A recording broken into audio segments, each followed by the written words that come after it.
नमस्कार दोस्तों, बात करेंगे advance tax under income tax act 2025। हाँ जी दोस्तों, जैसा कि आप सभी जानते हैं इनकम टैक्स एक्ट 2025 1 अप्रैल 26 से आने वाला है। ऐसे में आपको एडवांस टैक्स समझना ज़रूरी है, क्योंकि एडवांस टैक्स ऐसा होता है जिसको एडवांस में पे करना होता है।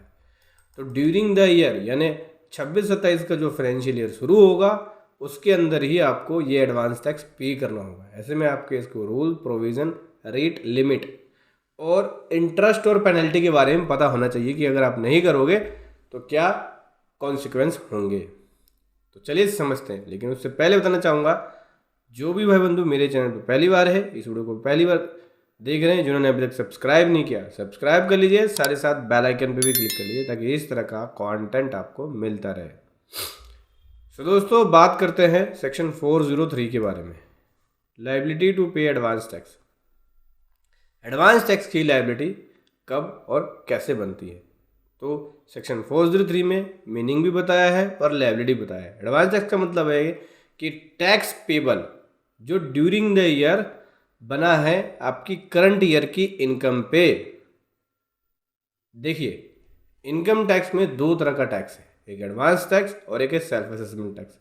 जब ड्यूरिंग द ईयर कोई टैक्स पेबल बना या टैक्स पेड किया आपने, वो टैक्स जो होगा वो एडवांस टैक्स होगा, और जब ईयर खत्म होने के बाद उस ईयर का टैक्स पे करोगे तो वो टैक्स सेल्फ असेसमेंट टैक्स होगा।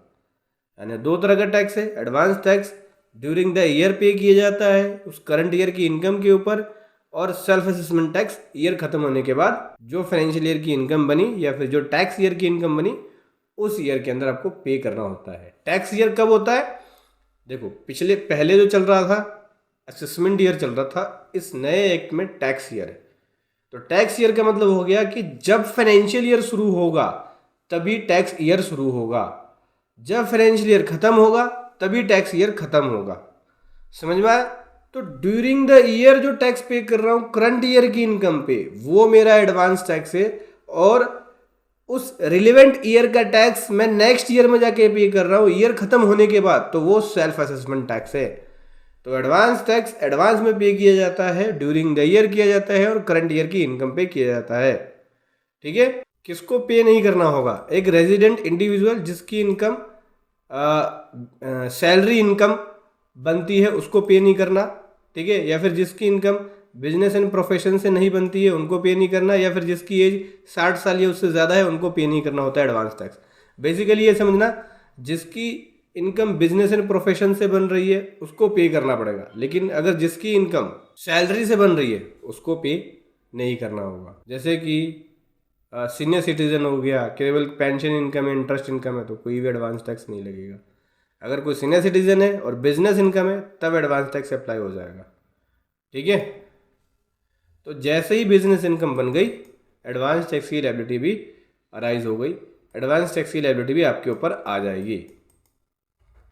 मिनिमम लिमिट क्या है एडवांस टैक्स के लिए? इसके लिए आप सेक्शन 404 देखेंगे। यहाँ पे बताते हैं कि अगर आपका टैक्स पेबल 10,000 या 10,000 से ऊपर बन गया तो उस केस में एडवांस टैक्स की लायबिलिटी बन जाएगी। फॉर एग्जांपल के लिए, अगर आपका टैक्स पेबल 9,500 बनता है उस ईयर के अंदर तो एडवांस टैक्स की लायबिलिटी नहीं बनेगी, लेकिन अगर आपका टैक्स पेबल 25,000 पे बन गया तब एडवांस टैक्स की लायबिलिटी बन जाएगी। ऐसे में अगर आप advance tax during the year पे नहीं करोगे तो जो भी टैक्स होगा उसके ऊपर इंटरेस्ट चार्ज किया जाएगा। कंप्यूटेशन की बात करें, जो कि सेक्शन 405 बोलता है कि एडवांस टैक्स को कैलकुलेट करना है, और कैलकुलेट करने का फॉर्मूला ये है A=B-C, जहाँ पे A एडवांस टैक्स पेबल हो गया, B हो गया टैक्स एस्टिमेटेड इनकम पे, और C हो गया जो भी TDS या TCS डिडक्ट हुआ है आपका, या आपके 26 AS में दिख रहा है, या आपके पास फॉर्म 16 आ गया है, फॉर्म 16A आ गया है, क्योंकि फॉर्म 16A के अंदर होता था। अब ये फॉर्म 16A और फॉर्म 16 चेंज होके रिप्लेस हो रहे हैं। यहाँ पे फॉर्म 130 और 131 आ रहा है। 130 सैलरी पर्सन के लिए, 131 जो हो गया वो अदर देन सैलरी पर्सन के लिए, यानी बिजनेस इनकम वगैरह जो हो गए उनके लिए होगा। तो सिंपल सी बात है, एडवांस टैक्स कैलकुलेट करने के लिए जो भी आपकी टैक्स जो बनी है एस्टिमेटेड इनकम पे, वो टैक्स उसमें से TDS जितना आपका डिडक्ट हो गया वो लेस कर दो, जो बैलेंस अमाउंट आएगा वो एडवांस टैक्स बनेगा। एग्जाम्पल के थ्रू समझो कि ये एस्टिमेटेड इनकम 8 लाख रुपए का है, जिसपे टैक्स 62,000 का बनता है और मेरा 30,000 रुपये का TDS भी आगे काटा है। मेरा एडवांस टैक्स बनेगा 62,000 माइनस 30,000, 32,500 का मेरे को एडवांस टैक्स पे करना होगा। Self assessment bye SSC section 406, यहाँ पे आपको सेल्फ असेसमेंट करना होगा। तो बोलते हैं कि SSC खुद से कैलकुलेट करेगा अपनी इनकम, एस्टिमेटेड इनकम कितनी बन रही है उसकी, या ड्यूरिंग द ईयर कितनी बनेगी, ठीक है, उसके हिसाब से उसे उसके ऊपर एडवांस टैक्स पे करना होगा इंस्टॉलमेंट में। और अगर इनकम इंक्रीज होती है तो इंस्टॉलमेंट भी इंक्रीज करना होगा, इनकम रिड्यूस होती है तो इंस्टॉलमेंट रिड्यूस करना होगा। समझ में आया?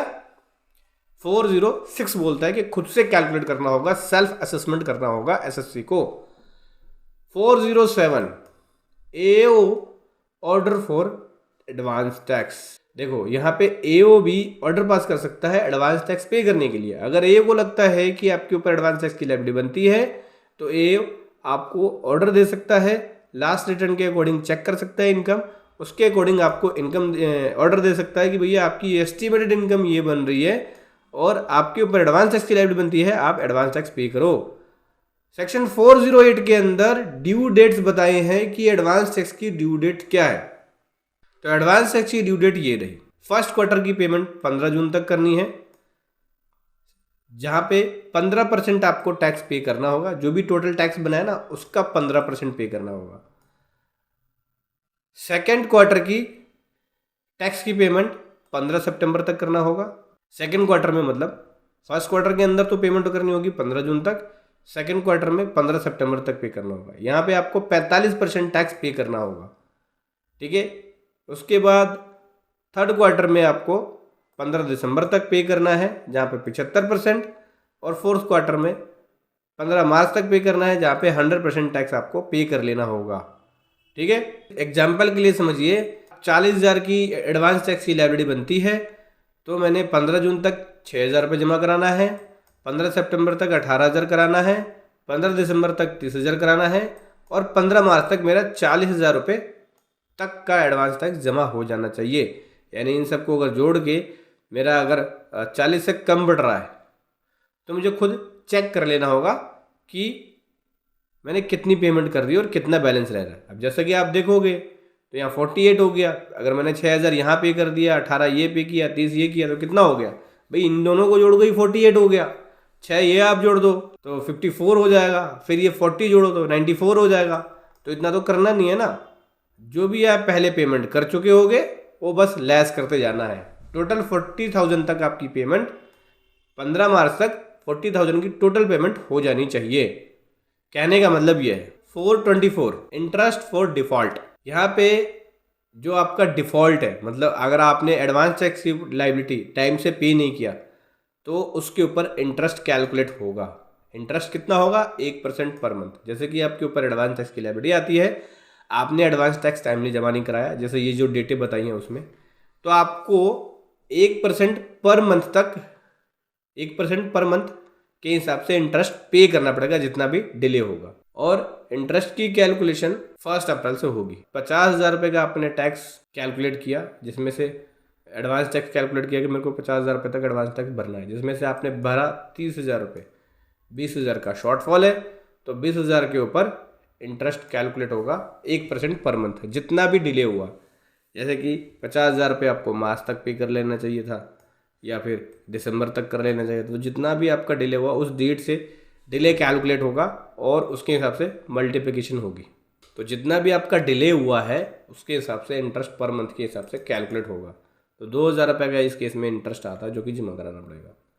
Interest on excess refund. अगर आपने एक्सेस रिफंड ले लिया तो उस केस में भी इंटरेस्ट आपके ऊपर चार्ज होगा, जो कि 0.5% पर मंथ के हिसाब से होगा। तो आपका अगर इंटरेस्ट नहीं बन रहा था, रिफंड नहीं बन रहा था, लेकिन फिर भी आपने रिफंड ले लिया, तो 0.5% के हिसाब से आपको इंटरेस्ट पे करना होगा। एग्जाम्पल के लिए रिफंड 15,000 दे दिया, लेकिन एक्चुअल रिफंड 10,000 बन रहा है, एक्सेस 5,000 दिया, तो 5,000 के ऊपर 0.5% जितने भी महीने के लिए दिया उसके हिसाब से इंटरेस्ट कैलकुलेट होगा। तो समझ में आया दोस्तों advance tax income tax act 2025 के अंदर कैसे काम करेगा। वीडियो कैसी लगी ज़रूर बताएं। Thank you so much. जय हिंद। वंदे मातरम।